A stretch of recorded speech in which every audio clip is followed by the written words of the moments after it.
성경 말씀 보겠습니다. 신명기 5장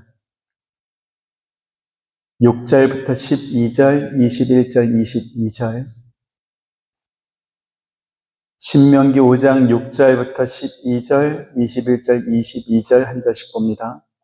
나는 너를 애굽 땅 종되었던 집에서 인도하여 낸 내 하나님 여호와라. 나 외에는 다른 신들을 내게 두지 말지니라. 너는 자기를 위하여 새긴 우상을 만들지 말고 위로 하늘에 있는 것이나 아래로 땅에 있는 것이나 땅 및 물속에 있는 것에 어떤 형상도 만들지 말며 그것들에게 절하지 말며 그것들을 섬기지 말라. 나 내 하나님 여호와는 질투하는 하나님인즉 나를 미워하는 자의 죄를 갚되 아버지로부터 아들에게로 3세대까지 이르게 하거니와 나를 사랑하고 내 계명을 지키는 자에게는 천대까지 은혜를 베푸느니라. 내가 여호와의 이름을 망령되이 일컫지 말라. 나 여호와는 내 이름을 망령되이 일컫는 자를 죄 없는 줄로 인정하지 아니하리라. 내 하나님 여호와가 네게 명령한 대로 안식일을 지켜 거룩하게 하라. 내 이웃의 아내를 탐내지 말지니라. 내 이웃의 집이나 그의 밭이나 그의 남종이나 그의 여종이나 그의 소나 그의 낙이나 내 이웃의 모든 소유를 탐내지 말지니라. 같이 여호와께서 이 모든 말씀을 산 위 불 가운데 구름 가운데 흑암 가운데서 큰 음성으로 너희 총회에 이르신 후에 더 말씀하지 아니하시고 그것을 두 돌판에 써서 내게 주셨느니라. 아멘. 6절부터 22절까지 전체를 읽어야 하지만 앞과 뒤만 읽었습니다. 오늘 본문은 하나님께서 모세를 시내산 꼭대기로 불러 올리셔서 주셨던 십계명에 관한 내용입니다. 십계명은 이스라엘 자손이 하나님의 택하심을 받은 하나님 나라의 백성으로서 마땅히 지켜야 하는 규례와 율례와 법도 등을 총칭한 율법을 축약한 것입니다. 오늘 본문에 기록된 십계명은 출애굽기 20장에도 똑같이 기록되어 있습니다. 그리고 십계명에 관한 설교는 2024년 12월 1일 첫 주일부터 2025년 2월 16일 셋째 주일까지 출애굽기 강해를 하면서 말씀드린 바 있습니다. 같은 내용이기 때문에 우리 교회 유튜브 홈페이지에 들어가시면 보실 수 있겠습니다. 오늘은 하나님께서 이스라엘 백성에게 십계명을 어디서 어떻게 또 왜 주셨는지를 살펴보면서 이 말씀이 오늘날 우리에게 어떻게 적용되는지 확인해 보려고 합니다. 먼저 살펴볼 것은 하나님께서 십계명을 시내산에서 주셨다라는 것입니다. 시내산은 모세가 하나님을 처음 만났던 호렙산과 같은 장소입니다. 호렙산은 시내산에 포함된 넓은 산악 지역을 가리키는 것이고 시내산은 그 안에 한 봉우리, 특정한 봉우리를 가리키는 말입니다. 출애굽기 3장 1절과 4절 보시죠. 모세가 그의 장인 미디안 제사장 이드로의 양떼를 치더니 그 떼를 광야 서쪽으로 인도하여 하나님의 산 호렙에 이르매 여호와께서 그가 보려고 돌이켜 오는 것을 보신지라. 하나님이 떨기나무 가운데서 그를 불러 이르시되 모세야 모세야 하시매 그가 이르되 내가 여기 있나이다. 네. 하나님께서는 모세에게 내가 너를 바로에게 보내어 너에게 내 백성 이스라엘 자손을 애굽에서 인도하여 내리라 이렇게 말씀하셨습니다. 그러자 모세는 내가 누구이기에 바로에게 가며 이스라엘 자손을 애굽에서 인도하여 내리까? 라며 물었습니다. 모세의 이 말은 맞는 말입니다. 애굽에 거주하는 이스라엘 자손은 타향살이하는 외국인이 아니고 애굽의 노예입니다. 모세가 무슨 노조위원장도 아니고 노예인 이스라엘 백성의 대표자로 바로를 찾아와서 우리가 애굽을 떠나서 하나님을 섬기겠다라고 하면 바로가 그 말을 들어주겠습니까? 오히려 너희가 반역을 꾀한다라고 하면서 모세와 주모자를 색출해서 죽이려고 할 것입니다. 이스라엘 자손 역시 모세가 그러한 이유로 바로를 찾아가겠다라고 한다면 괜히 긁어 부스럼 만들지 말고 가만히 있어라. 우리는 그냥 이대로 살란다. 이렇게 말하지 않겠습니까? 실제로 모세가 바로에게 이스라엘 하나님 여호와께서 이렇게 말씀하시기를 내 백성을 보내라. 그러면 그들이 광야에서 내 앞에 절기를 지킬 것이라. 이렇게 전달하라고 말했다. 이렇게 말하자 바로는 이스라엘 자손의 노역을 더욱 고되게 했습니다. 5장 15절부터 18절 보시죠. 이스라엘 자손의 기록원들이 가서 바로에게 호소하여 이르되 왕은 어찌하여 당신의 종들에게 이같이 하시나이까? 당신의 종들에게 집을 주지 아니하고 그들이 우리에게 덕들을 만들라 하나이다. 당신의 종들이 매를 맞사오니 이는 당신의 백성의 죄니이다. 바로가 이르되 너희가 게으르다 게으르다. 그러므로 너희가 이르기를 우리가 가서 여호와께 제사를 드리자 하는도다. 이제 가서 일하라. 집은 너에게 주지 않을지라도 벽돌은 너희가 수량대로 바칠지니라. 네. 이렇게 모세가 바로를 만나고 온 뒤에 평소보다 더 많은 노역을 하게 되자 이스라엘 자손은 모세와 아론 때문에 자기들이 죽게 되었다라고 하면서 그들에게 원망을 쏟아냈습니다. 출애굽기 5장 20절 21절 그들이 바로를 떠나 나올 때에 모세와 아론이 길에 서 있는 것을 보고 그들에게 이르되 너희가 우리를 바로의 눈과 그의 신하의 눈에 미운 것이 되게 하고 그들의 손에 칼을 주어 우리를 죽게 하였는도다. 여호와는 너희를 살피시고 판단하시기를 원하노라. 모세가 하나님의 명령에 순종해서 바로를 만나러 갔을 때 그의 나이가 80세였습니다. 우리가 아는 바처럼 모세는 갓난아기 때부터 40세가 될 때까지 애굽의 왕궁에서 자랐던 사람입니다. 그런 모세가 바로 왕을 만나서 하나님께서 전하라는 말을 전했을 때 바로가 그 말을 들어주지 않는다면 이러한 부작용이 생길 거란 걸 모세가 몰랐을까요? 예상하지 못했을까요? 너무나 잘 알았기 때문에 백성들에게 이러한 말을 듣고 하나님께 와서 왜 나를 보내서 이러한 일이 생기게 하셨냐 이렇게 또 물었습니다. 계속해서 22절 23절 모세가 여호와께 돌아와서 아뢰되 주여 어찌하여 이 백성이 학대를 당하게 하셨나이까? 어찌하여 나를 보내셨나이까?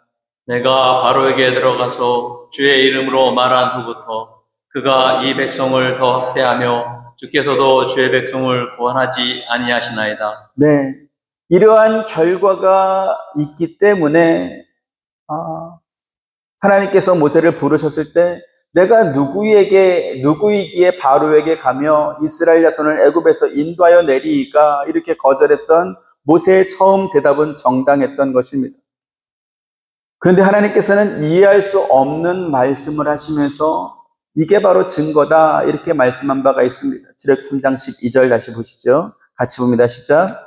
하나님이 이르시되 내가 반드시 너와 함께 있으리라. 네가 그 백성을 애굽에서 인도하여 낸 후에 너희가 이 산에서 하나님을 섬기리니 이것이 내가 너를 보낸 증거니라. 이스라엘 백성이 모세가 하나님을 만난 호렙산 신의 산이죠. 그곳에서 하나님을 섬길 수 있으려면 그들이 노예로 살고 있는 애굽을 떠나야 합니다. 그곳에서 빠져나와야 되는 것이죠. 노예는 어떤 사람입니까? 그를 부리는 주인이 있다라는 것입니다. 그리고 그 주인이 허락하지 않는다면 노예는 자기 집 바로 앞이라 할지라도 마음대로 나갈 수 없는 그러한 신분입니다. 그런데 애굽의 노예로 살고 있는 이스라엘 자손이 어떻게 시내산까지 와서 거기서 하나님을 섬기고 예배할 수 있겠습니까? 애굽을 떠나오는 것 자체가 불가능하게 보이는 그러한 현실이었습니다. 조선시대에 과거에 합격하고 왕에게 직함을 받았기 때문에 관리이긴 하지만 그러나 법률상으로는 존재하지 않았던 암행어사라는 직책이 있었습니다. 암행어사는 지방 관료의 부정부패를 감찰해서 왕에게 보고하는 그러한 일을 했습니다. 그리고 이 암행어사들은 자기의 신분을 증명하는 증표로 한 마리부터 10마리까지 새겨져 있는 마패를 지니고 다녔습니다. 혹시 지방 관료의 부정부패를 발견한 이 암행어사가 어사출두를 할 때는 말을 관리하는 역졸들이 그 암행어사를 도왔습니다. 하나님께서 모세에게 암행어사의 그 마패와 같은 그러한 징표를 만약에 주셨다라고 한다면 바로왕이 이스라엘 백성들에게 한동안 노역을 고되게 시키더라도 아마도 이스라엘 백성들은 견딜 수 있었을 것입니다. 탐과 놀이의 비리를 확인한 암행어사가 수많은 역조들과 함께 어사출두를 하게 되면 백성들을 학대하던 그 수령들도 그 위세에 눌려서 암행어사 앞에 무릎을 꿇는 것처럼 모세에게도 아마 그러한 징표가 있었다라고 한다면 이스라엘 자손이 얼마간의 그러한 고된 노역을 충분히 불평 없이 견딜 수도 있었을 것입니다. 그런데 하나님께서 모세에게 주셨던 증거는 암행어사의 마패처럼 하나님의 명령을 받은 모세의 신분을 증명해주는 그러한 징표가 아니었습니다.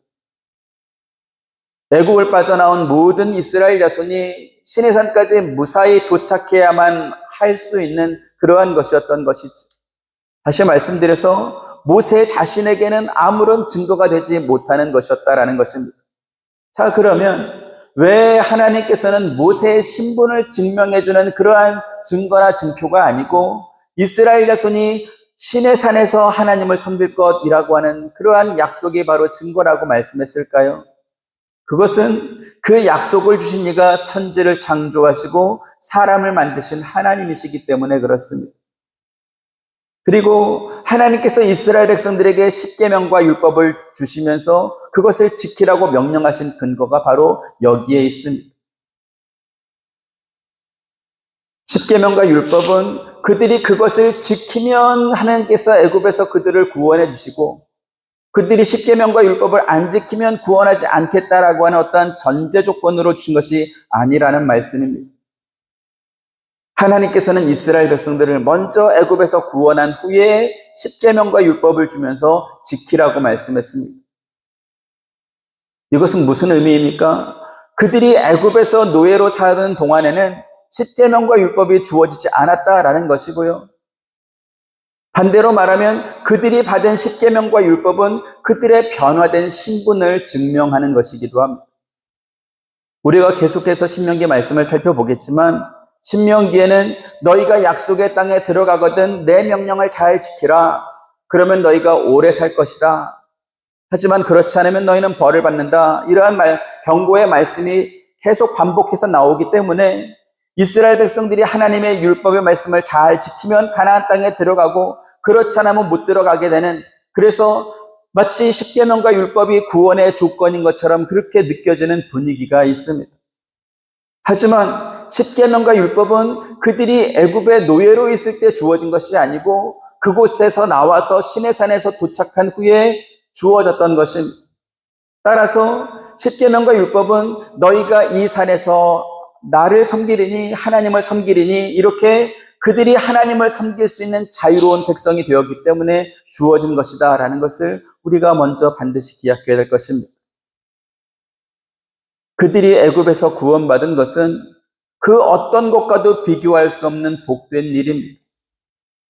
하지만 이제 그래서 시내산까지 와가지고 십계명과 율법도 받고 그래서 노예에서 해방되었기 때문에 이제는 자유다, 해방이다, 이제는 우리가 뭐든지 해도 된다, 그러한 의미는 아닙니다.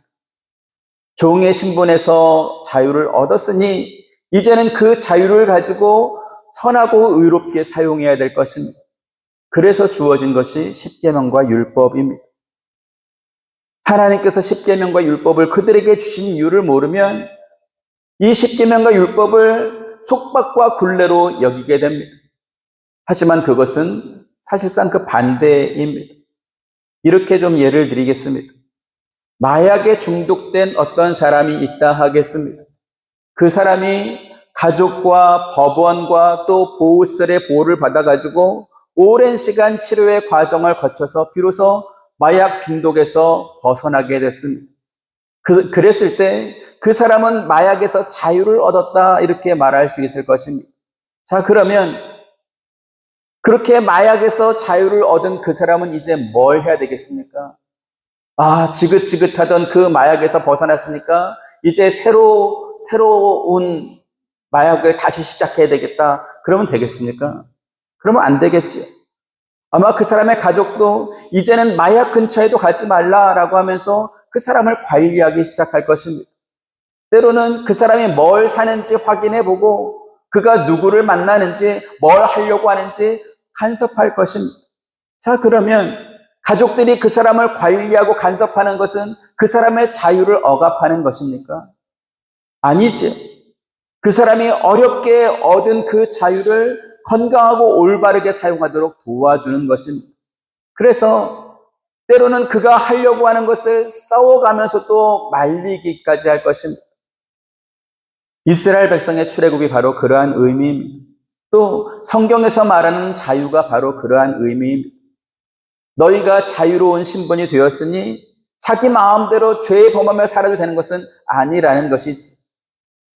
획득한 그 자유를 가지고 하나님과 더 가까워지고 하나님께서 주시는 복과 은혜를 더 풍성하게 누리며 살아야 될 것입니다. 그것을 위해서 주신 것이 바로 십계명과 율법이라는 것이지. 신명기 30장 15절부터 20절 봅니다. 보라, 내가 오늘 생명과 복과 사망과 화를 내 앞에 두었나니 곧 내가 오늘 내게 명령하여 내 하나님 여호와를 사랑하고 그 모든 길로 행하며 그의 명령과 규례와 법도를 지키라 하는 것이라. 그리하면 내가 생존하며 번성할 것이요 또 내 하나님 여호와께서 내가 가서 차지할 땅에서 내게 복을 주실 것입니다. 그러나 네가 만일 마음을 돌이켜 듣지 아니하고 유혹을 받아 다른 신들에게 절하고 그를 섬기면 내가 오늘 너에게 선언하노니 너희가 반드시 망할 것이라.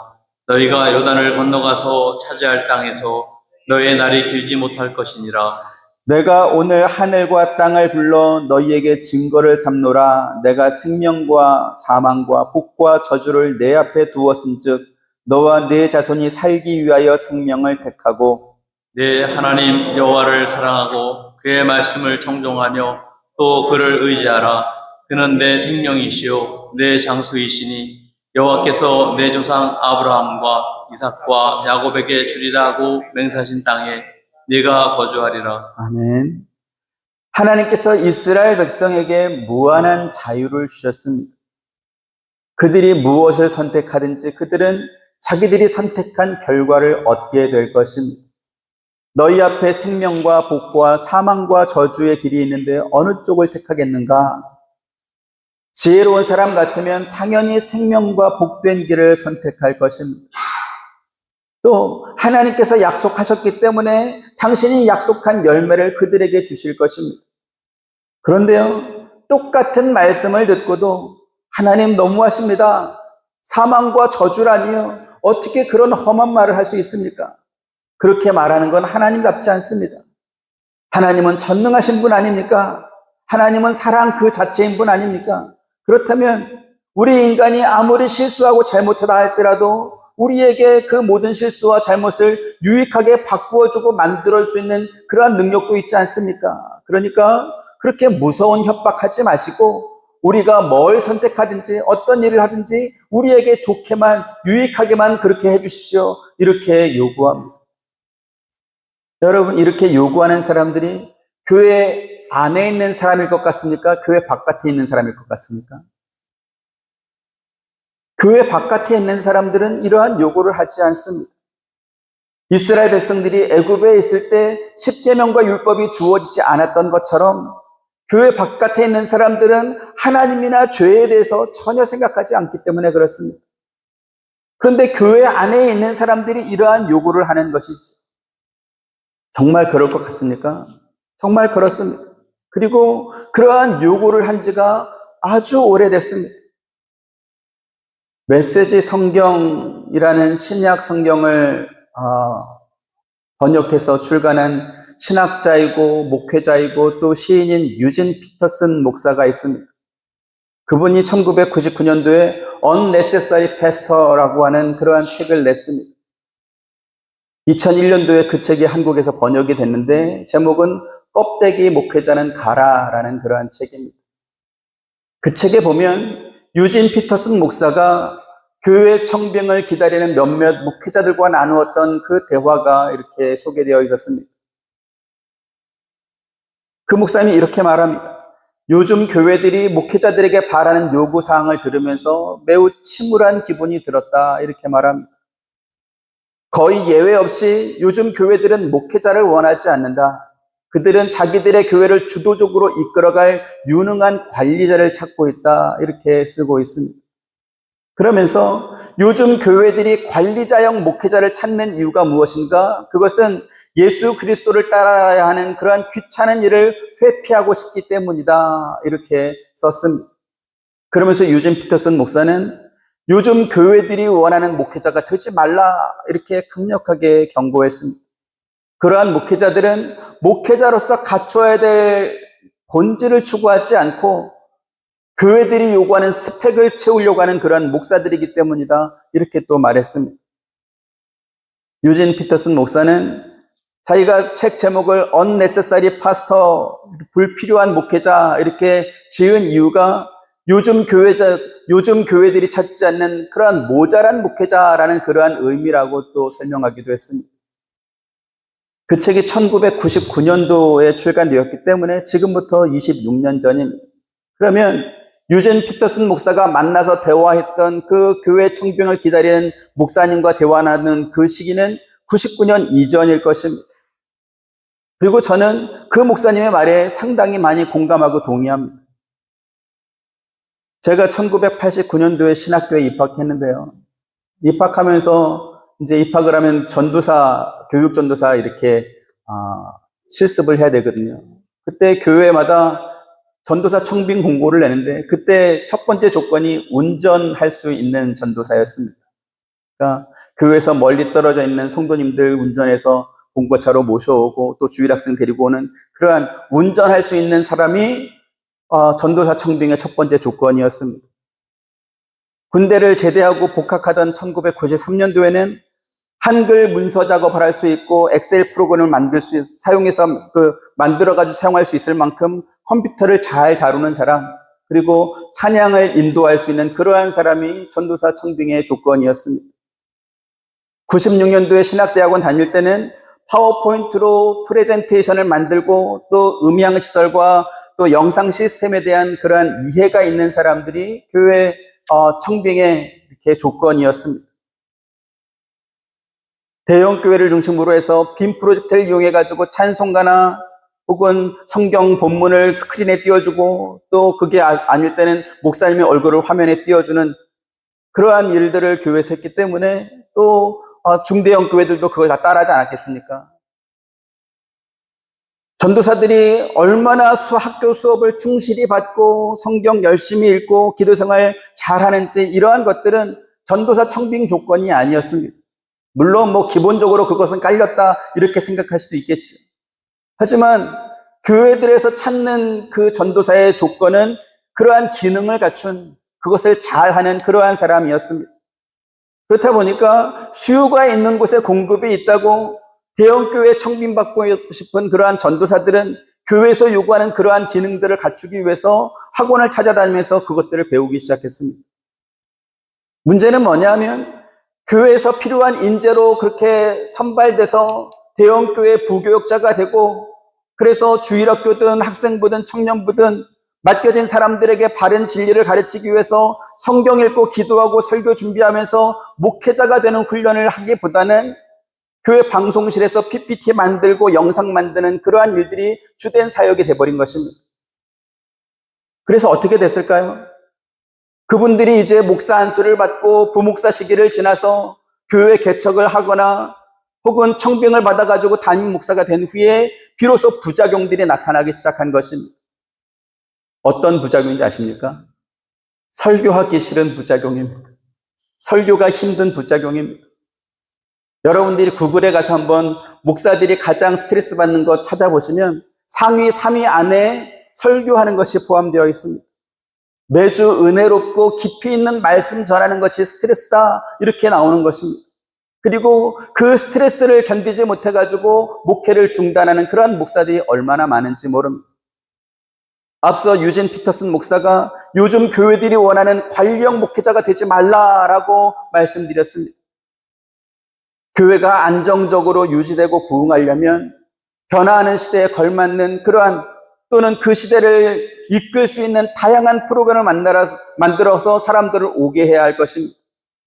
그러기 위해서는 교회 안에 있는 다양한 인재들을 찾아내서 사역을 맡기고 각 기관 간의 어떤 협력을 조율하고 교회 내외에서 발생하는 여러 가지 갈등들을 해결하는 그러한 유능한 관리자가 필요한 것도 사실입니다. 그런데 제가 의문이 듭니다. 어떤 의문이냐면 왜 그 일을 담임 목사가 해야 하는가라는 것입니다. 예수님의 제자들은 기도하는 것과 말씀 전하는 일에 전념하기 위해서 7 집사를 세워서 그 모든 일들을 집사들에게 맡겼습니다. 사도행전 보시죠. 6장 2절부터 6절. 12 사도가 모든 제자를 불러 이르되 우리가 하나님의 말씀을 제쳐놓고 접대를 일삼는 것이 마땅하지 아니하니 형제들아 너희 가운데서 성령과 지혜가 충만하여 칭찬받는 사람 7을 택하라. 우리가 이 일을 그들에게 맡기고 우리는 오로지 기도하는 일과 말씀 사역에 힘쓰리라 하니 온 무리가 이 말을 기뻐하여 믿음과 성령이 충만한 사람 스데반과 또 빌립과 부고로와 니가노르와 디몬과 바메나와 유대교에 입교했던 안디옥 사람 니골라를 택하여 같이 사도들 앞에 세우니 사도들이 기도하고 그들에게 안수하니라. 신명기 강해를 시작하면서 이스라엘 백성들의 광야 생활 초창기에 각 지파의 수령으로서 지혜가 있고 인정받는 사람들을 각 지파를 따라서 천부장과 백부장과 50부장과 10부장과 조장을 삼아가지고 그들로 갈등들을 조정했다. 이러한 말씀을 살펴본 바가 있습니다. 모세는 이스라엘 각 지파에게 이 중간 관리자를 세우려는 이유를 이렇게 설명했습니다. 신명기 1장 12절 13절 보시죠. 그런즉 나 홀로 어찌 능히 너희의 괴로운 일과 너희의 힘겨운 일과 너희의 다투는 일을 감당할 수 있으랴. 너희의 각 지파에서 지혜와 지식이 있는 인정받는 자들을 택하라. 내가 그들을 세워 너희 수령을 삼으리라 한즉. 네. 신명기에서 지금 모세가 한 말과 사도행전에서 사도들이 한 말이 똑같지 않습니까? 모세와 사도들은 그들만이 해야 할 일이 있습니다. 또 그들만이 할 수 있는 일이 있습니다. 뭡니까? 백성들에게 하나님 말씀을 전하고 가르치는 일입니다. 무리바 사건에서도 확인한 것처럼 그 일을 하면서도 자기 감정에 빠져가지고 경거망동하는 그러한 일들이 생기지 않습니까? 그러한 일들이 없어야 되겠지. 모세가 그 일에 실수했기 때문에 결국 가나안 땅에 들어가는 일에 실패하지 않았습니까? 모세도 사람인데 어떻게 감정에 휩싸이지 않을까요? 화가 나면 화를 낼 수도 있겠지요. 하지만 하나님께서는 내 거룩함을 이스라엘 자손 중에서 나타내지 아니한 까닭이라고 말씀하면서 모세의 가나안 입성을 허락하지 않았습니다. 사도들이 오직 기도하는 일과 말씀 사역에 힘쓰겠다라고 하면서 7 집사를 세워서 그들에게 교회의 일을 맡겼던 그 이유도 역시 같은 것입니다. 그런데 수천 수만 명의 출석 성도들이 있는 초대형 교회들이 관리자형 목사를 찾아서 담임 목사로 청빙하니까 그 자리를 꿈꾸는 그러한 사람들도 그 일을 준비하고 있는 것입니다. 얼마 전만 해도 한국교회는 자기 교회 성도들뿐만 아니라 한국교회 전체에 선한 영향력을 끼치는 좋은 목사님들이 정말 많이 있었습니다. 여러분들이 잘 아는 조용기 목사님은 빌리그레암 목사님처럼 전 세계 수많은 영혼들이 그리스도께로 돌아올 수 있도록 하는 그러한 좋은 설교를 했습니다. 오카는 목사님과 하용주 목사님은 청년들의 심장을 뛰게 했습니다. 윤석전 목사의 설교는 하나님에 대한 경외감을 갖게 했고 또 죄된 인간의 본성을 발견하게 했습니다. 그래서 그 목사님의 설교를 들으면 회개의 눈물이 이렇게 홍수처럼 쏟아졌습니다. 그런가 하면 이중표 목사님의 설교는 죄인을 사랑하는 하나님의 그 마음, 그 심정을 잘 전달해 주었습니다. 박영선 목사님은 성경으로 성경을 해석하는 그러한 길잡이가 되어줘서 목사들의 목사라고 불릴 만큼 그렇게 좋은 영향력을 끼쳐 주었습니다. 그분보다 앞선 그러한 시대에는 배경희 목사님이나 이병기 목사님이나 서건태 목사님 같은 좋은 설교가들이 또 있었습니다. 그 앞에는 여러분들이 잘 아는 박영선 목사님, 이상근 목사님, 김홍전 목사님 같은 그러한 좋은 설교가들이 또 성도들과 후배들을 이끌어 주었습니다. 저 역시 그러한 목사님들의 설교를 듣기 위해서 목회자 세미나를 다녔고 그분들의 설교집과 주석과 설교 테이프를 사서 들으면서 오늘날 제가 만들어졌습니다. 그런데 요즘에는 그러한 목사님들을 찾기가 힘듭니다. 늘 읽던 말씀에서 발견하지 못했던 깊은 진리의 뜻을 찾아내서 가르쳐주는 그러한 목사님들이 별로 없는 것입니다. 대신에 기업의 최고 경영자 같은 그러한 능력을 발휘하는 관리자형 목사님들이 차고 넘쳐납니다. 우리가 살펴보고 있는 신명기 말씀은 가나안 땅에 함께 들어가지 못하는 모세가 그 땅에 들어가서 살게 될 사람들에게 주는 고별 설교라고 말씀드렸습니다. 모세가 이제 가나안 땅에 들어갈 자기가 죽고 나서 남겨질 이스라엘 백성들에게 마지막까지 주고 싶은 것이 무엇이었을까요? 신명기 30장 15절 16절 같이 또 봅니다. 시작. 보라, 내가 오늘 생명과 복과 사망과 화를 내 앞에 두었나니 곧 내가 오늘 네게 명령하여 내 하나님 여호와를 사랑하고 그 모든 길로 행하여 그의 명령과 규례와 법도를 지키라 하는 것이라 이랬습니다.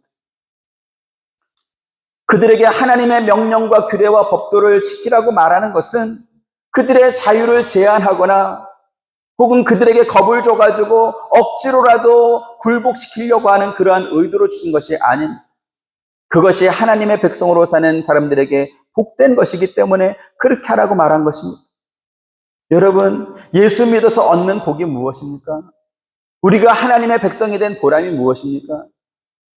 기도하면 내 소원이 이루어지고 내가 하고픈 자유를 마음껏 누리는 그러한 것입니까? 아닙니다. 우리가 하나님의 권위 아래서 사는 것입니다. 그분의 백성이 되어서 사는 것입니다. 이스라엘의 사사시대가 끝나고 사사기 시대가 끝나고 왕정시대로 넘어갈 때 사울과 다윗에게 기름을 부어서 왕으로 세운 사람이 제사장 사무엘이었습니다. 우리가 출애굽기 말씀에서 확인했던 것처럼 이스라엘의 왕은 하나님입니다. 그래서 하나님의 법인 십계명과 율법을 지키라고 요구했던 것이고 그러한 요구를 받았던 것입니다. 하지만 이스라엘 백성들은 하나님이 아니라 사람 왕의 통치를 받고 싶어 했습니다. 주변 나라들이 강력한 왕을 중심으로 해서 제국을 만들고 번영을 이루는 것을 보면서 자기들에게도 왕이 있다면 그와 같은 번영을 가져다 줄 것이라고 그렇게 기대했던 것입니다. 사무엘은 그들의 요구를 기뻐하지 않았지만 하나님께서는 백성이 너에게 요구하는 그것을 들어주라고 말하면서 그들이 너를 버린 것이 아니고 나를 버렸다. 내가 그들의 왕이 되는 것을 그들이 원하지 않는 것이다. 그렇게 말씀했습니다. 사무엘상 8장 7절 8절 보죠. 여호와께서 사무엘에게 이르시되 백성이 네게 한 말을 다 들으라.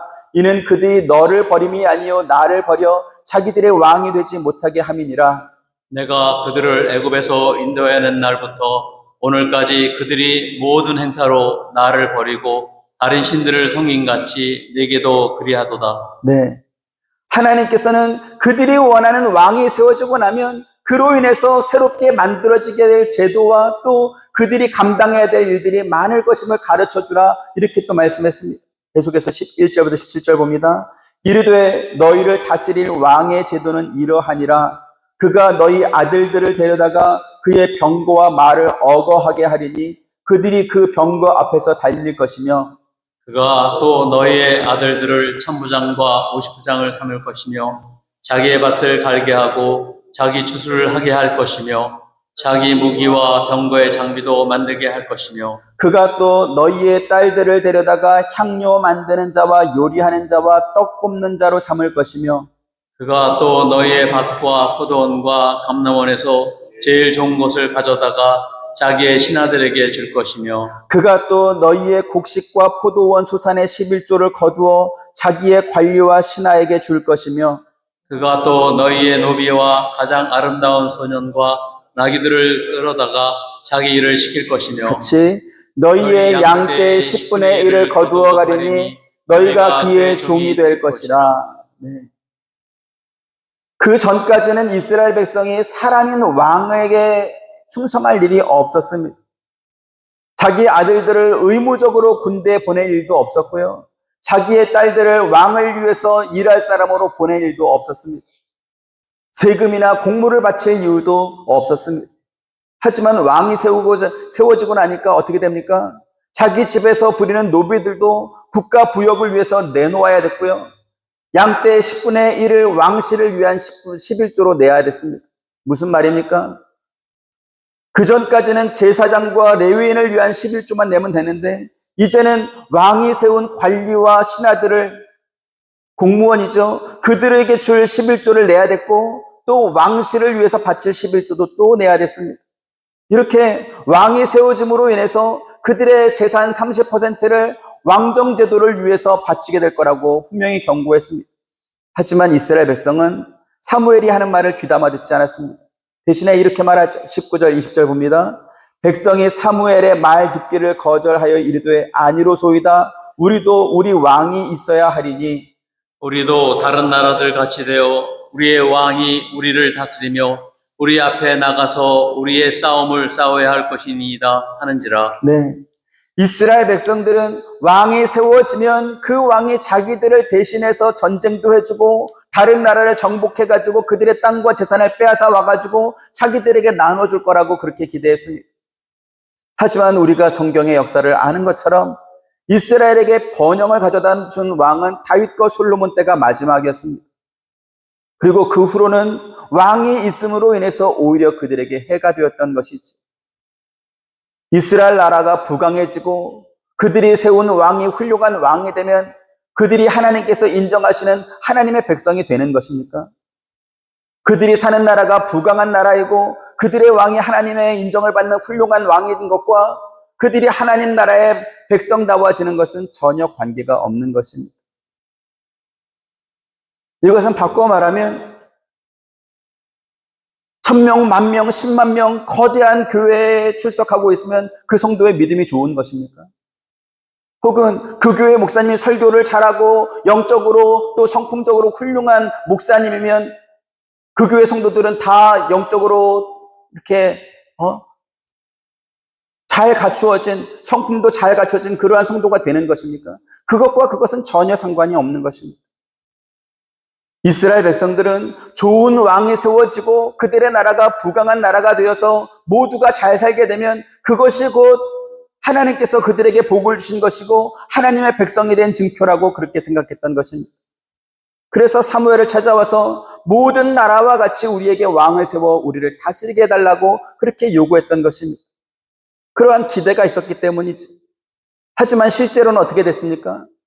그들의 역사 내내 이웃 나라로부터 침략을 받았고 그들의 재산을 빼앗겼고 예루살렘 성에 갇혀가지고 굶주리는 시기를 거쳤고 결국은 멸망하고 말았던 것입니다. 사무엘이 그들에게 경고했던 것처럼 그들이 선택한 왕으로 인해서 우상을 섬기며 죄를 범했기 때문에 그들이 눈앞의 위기를 모면하기 위해서 하나님께 부르짖으며 기도해서도 하나님께서는 그들에게 응답하지 않았던 것입니다. 사무엘상 5장 18절 같이 보시죠. 시작.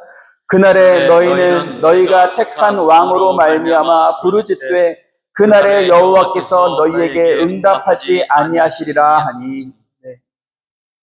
하나님께서는 이스라엘 백성을 당신의 백성으로 삼아가지고 애굽에서 구원하셨지만 그러나 이스라엘은 하나님을 버리고 그들이 선택한 왕으로 말미암아 멸망하고 말았습니다. 이스라엘 백성들에게 가장 필요했던 것은 뭡니까? 사람 왕이 아니고 여호와 하나님을 아는 것이었습니다. 그분의 통치를 따르면서 그분 안에서 자유를 누리는 것이었습니다. 예레미야 9장 23절 24절 보시죠. 여호와께서 이와 같이 말씀하시되 지혜로운 자는 그의 지혜를 자랑하지 말라. 용사는 그의 용맹을 자랑하지 말라. 부자는 그의 부함을 자랑하지 말라. 자랑하는 자는 이것으로 자랑할지니 곧 명철하여 나를 아는 것과 나 여호와는 사랑과 정의와 공의를 땅에 행하는 자인 줄 깨닫는 것이라. 나는 이 일을 기뻐하노라. 여호와의 말씀이니라. 네. 하나님 없이 사는 사람들은 자신의 지혜와 용맹과 쌓은 재물을 자랑하면서 삽니다. 그것이 그들에게 안정과 평안과 기쁨을 준다고 생각하기 때문에 그렇습니다. 하지만 하나님께서 뭐라고 말씀하십니까? 어리석은 자여, 오늘 밤에 내 영혼을 도로 찾으리니 그러면 네 준비한 것이 누구의 것이 되겠느냐? 이렇게 말씀하십니다. 우리의 자랑은 여호와 하나님을 잘 아는 것이어야 할 것입니다. 자기의 소원을 이루려고 하는 것이 아니고 하나님께서 기뻐하는 일을 하시면서 그것을 기뻐해야 한다는 것이죠. 하나님 말씀에 순종하며 살아야 한다는 말이 내 자유를 억압하고 멍에를 씌우는 것처럼 느껴지는 그러한 이유는 뭡니까? 그것은 내 안에 죄된 본성이 그만큼 강하기 때문에 그렇게 느끼는 것입니다. 다시 말씀드리지만 하나님께서 이스라엘 백성들에게 주신 십계명과 율법은 그들이 하나님의 백성이 되었기 때문에 주어진 것입니다.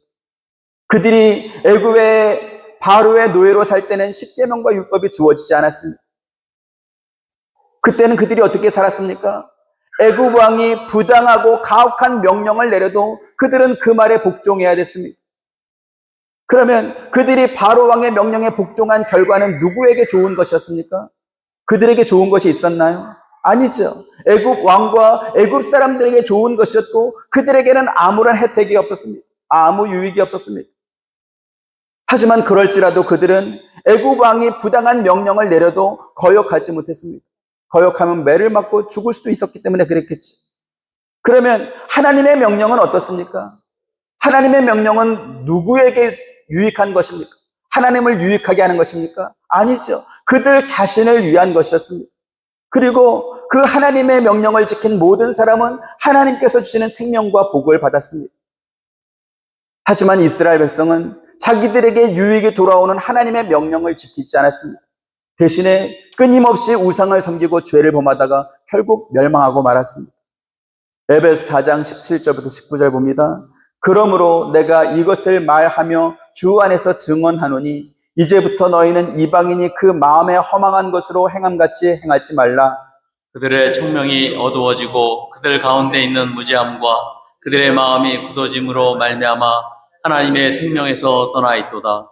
그들이 감각 없는 자가 되어 자신을 방탕에 방임하여 모든 더러운 것을 욕심으로 행하되 오직 너희는 그리스도를 그같이 배우지 아니하였느니라. 네, 하나님의 생명에서 떠나 사는 사람들, 포도나무이신 그리스도에게서 분리되어 사는 사람들의 특징이 있습니다. 뭐죠? 어리석은 부자처럼 헛된 생각에 빠져서 무가치한 삶을 사는 것입니다. 그들은 감각 없는 자가 되어서 자신을 방탕에 내어주는 삶을 살았다, 이렇게 말하고 있습니다. 성경에서 방탕하다라는 말은 낭비하다, 목적이 없다, 그런 뜻입니다. 세상에서 열심히 수고해서 창고를 짓고 또 지어서 그 안에 온갖 재산과 보물을 가득 채우면 뭐 하겠습니까? 하나님께서 그날 밤 그 영혼을 도로 찾으시면 다 놓고 떠나갈 것입니다. 하나님께서 편들지 않는 사람, 그리스도의 생명으로부터 분리되어 사는 그 인생은 헛되고 방탕할 수밖에 없습니다. 왜요? 영원할 수 없는 것을 목표로 삼고 있기 때문에 그렇습니다. 하나님의 명령을 지키며 살라고 하는 것은 우리가 하나님의 백성이 되었기 때문에 요구받는 것이고 우리가 그리스도로부터 생명을 공급받고 있기 때문에 요구되는 것입니다. 십계명과 율법이 무엇입니까? 그걸 지키면 성도가 되고 그걸 지키면 복을 받고 그 이전에 마치 주민등록처럼 우리가 하나님의 백성이 됐다는 그러한 증표로 주어진 것이 십계명과 율법입니다.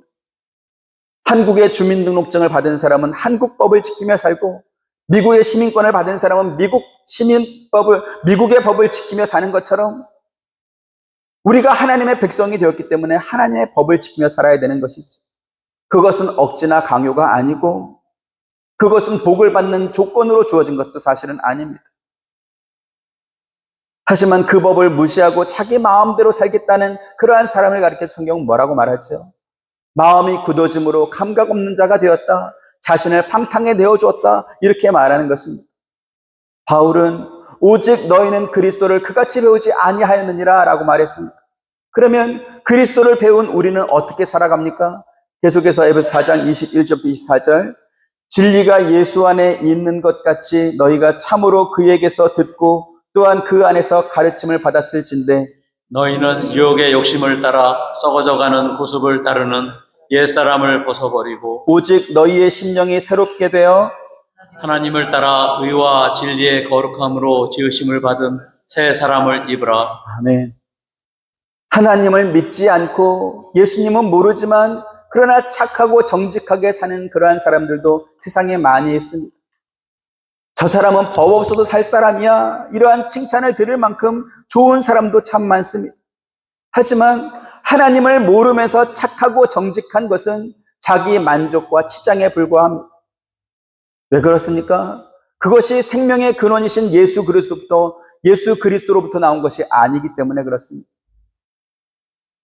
얼마 전에 크리스마스가 지났으면 크리스마스 트리에 장식된 별과 전구와 알록달록 실들과 선물들을 보면서 그것을 그 트리의 열매라고 말하지 않습니다. 그것은 장식이고 치장일 뿐입니다. 그리고 그것들은 그 시즌이 끝나면 다 철거되고 없어질 것들입니다. 하나님 없는, 예수 그리스도 없는 세상의 온갖 선하고 착하다고 일컫는 것들이 바로 그와 같습니다. 저와 여러분이 하나님의 말씀을 들을 것과 지킬 것을 요구받는 것이 복인 줄 믿으시길 바랍니다. 왜 그렇습니까? 그것이 곧 우리의 변화된 신분을 의미하고 증명하는 것이고, 또 우리가 예수 생명을 공급받고 있다는 것을 확인해주는 증표이기 때문에 그렇습니다. 저와 여러분, 우리 하와이 한빛 장로교회가 이 복된 신분의 증표를 우리 손에 들고 있는 이 성경을 통해서, 또 우리가 듣고 있는 이 말씀을 통해서 확인하는 복된 주일이 되시기를 주님의 이름으로 축원드립니다. 은혜로우신 아버지 하나님, 우리에게 하나님의 백성과 자녀라는 복된 신분을 허락해 주시고, 너희의 신분이 변화되었으니 너희에게 주어진 그 자유를 가지고 생명과 복을 얻는 길을 택하라고 우리에게 계명과 율법을 주셨습니다. 그것은 우리의 자유를 억압하거나 우리에게 굴레를 씌우는 것이 아니고 오히려 하나님 안에서 평강과 기쁨과 영원한 복을 누리는 방편으로 주신 것을 말씀을 통해서 다시 한번 확인시켜 주시니 감사합니다. 이 말씀을 잘 듣고 지켜 행하며 아버지께서 주시는 생명과 복을 받아 누리는 우리 모두가 될 수 있도록 은혜를 더하여 주옵소서. 감사하며 예수님의 이름으로 기도드립니다. 아멘. 지금은 우리 주 예수 그리스도의 은혜와 하나님의 크신 사랑과 보혜사 성령님의 감화감동 교통하심이 주의 말씀을 듣고 순종하며 나아가길 원하는 살아가는 모든 성도님들의 머리 위에와 가정과 생업과 하시는 모든 일들 가운데 지금부터 영원토록 함께 있기를 축원하옵나이다. 아멘.